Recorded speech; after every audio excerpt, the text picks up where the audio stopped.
Hola amigos, bienvenidos nuevamente al canal. En esta ocasión traigo un video complementario al video que subimos con anterioridad acerca de las consultas vía WhatsApp o la red social que ustedes prefieran mencionar. Estábamos platicando del por qué nosotros no debemos de dar una consulta vía remota. Es muy limitante, quita mucha de la relación médico-paciente, nos limita en cuestión de la exploración física adecuada y pues podemos omitir varias cosas que son muy importantes en cuanto a la revisión de tu paciente.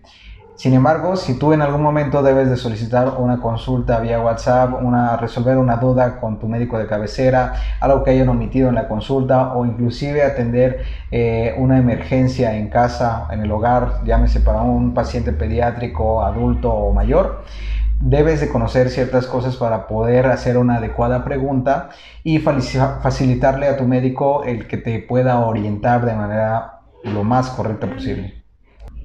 Entonces, toma en cuenta los siguientes puntos. Uno, son los modales.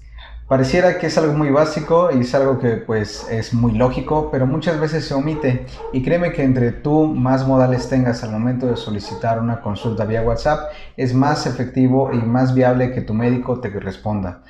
¿Por qué? Porque lamentablemente actualmente hay mucha gente que cree que por ser paciente o por nosotros ser médicos, tenemos la obligación de atenderte por vocación. Y créeme que eso no es así. Nosotros no estamos obligados a atenderte hasta que tú no llegues a un consultorio y pidas una consulta de manera formal. Y eso inclusive debe de tener algo de limitantes. ¿Por qué? Porque nosotros también debemos de conocer qué es lo que podemos atender y qué es lo que no podemos atender, hasta dónde llegan nuestras capacidades y por qué es necesario que tú te traslades a otro lugar, o es una pregunta que nosotros no podemos resolver porque lamentablemente requiere de muchas cosas otras más, estudios complementarios, conocer algunas otras cosas en cuanto a la evolución del síntoma y signo, y no te podemos auxiliar aunque quisieras. Entonces, siempre que tú pidas amablemente las cosas, se te va a responder igual, de manera amable. Esto es un punto muy básico, pero que de verdad, si tú lo tomas en cuenta, es mucho más factible que tu médico de base o el médico al que consultes te responda de manera adecuada. El siguiente serían los antecedentes. No los antecedentes tal vez de toda su vida, sino más bien los antecedentes que llevaron a ese síntoma. Por ejemplo, estaba bajo el sol cuando empezó a doler la cabeza, se cayó y le empezó a doler la cabeza, o de repente estaba haciendo alguna actividad, tuvo algún coraje y le dolió la cabeza de manera muy brusca en ese momento.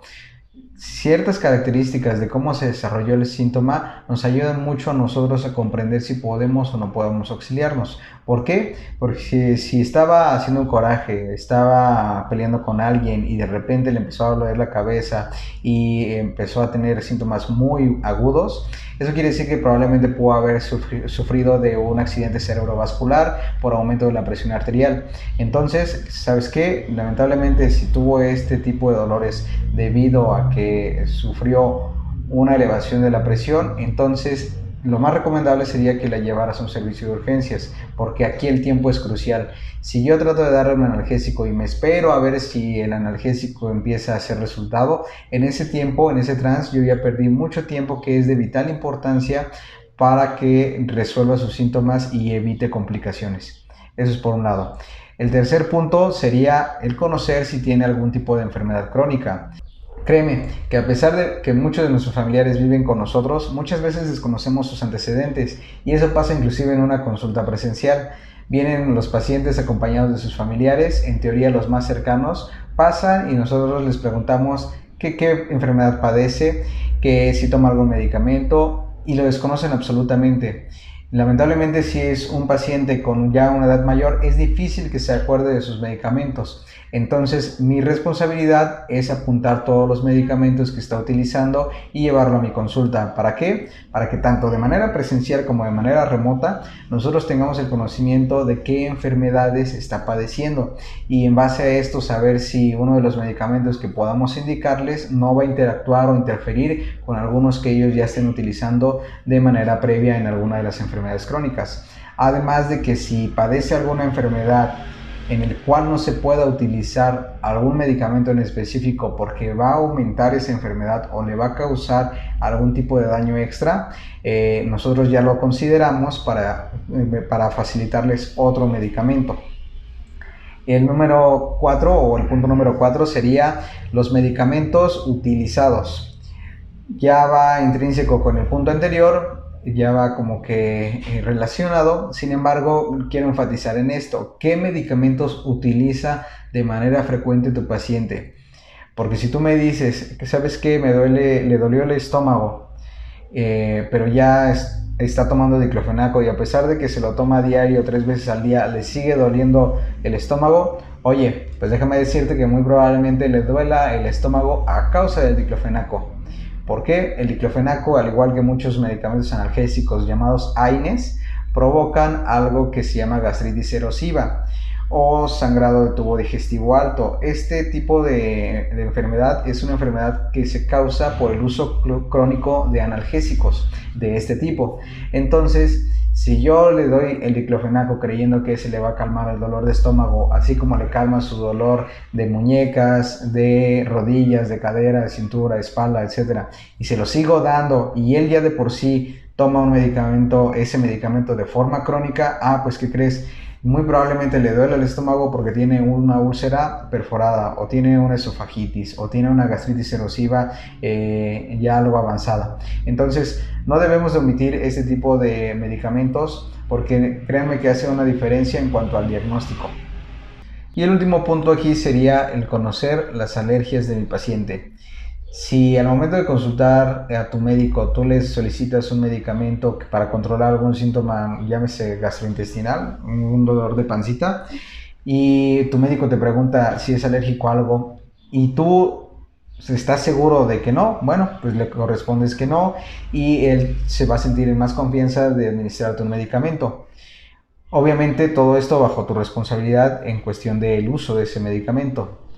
Pero si yo sé que mi paciente es alérgico a algo y desconozco a qué es alérgico, mejor no solicito un medicamento porque ese simple hecho puede poner en riesgo la vida de mi paciente, causándole una reacción anafiláctica.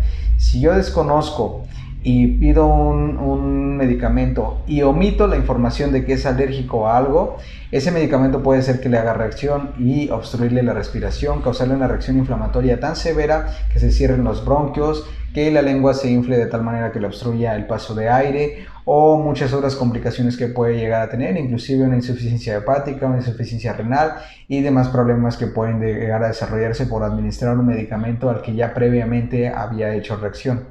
Entonces, si yo sé que mi paciente es alérgico a algún medicamento pero desconozco a qué, mejor evito el medicamento para no causarle una reacción adversa a mi paciente y espero a ir a una consulta presencial una vez que ya haya averiguado a qué medicamento es alérgico. Bueno, pues ya sabes qué puntos hay que tener en cuenta al momento de solicitar una consulta vía remota. Espero que te haya llegado esta información y como comentario extra, te comento que si tu médico te facilitó su número privado y su número de contacto, tú debes de tener bastante responsabilidad y saber cómo utilizar ese número. ¿Por qué? Porque tu médico desde el momento en que te lo dio, te tuvo confianza y te tuvo cierta estima para facilitarte esa información. No todos los médicos lo hacen y creo que muchos médicos pasamos de eso.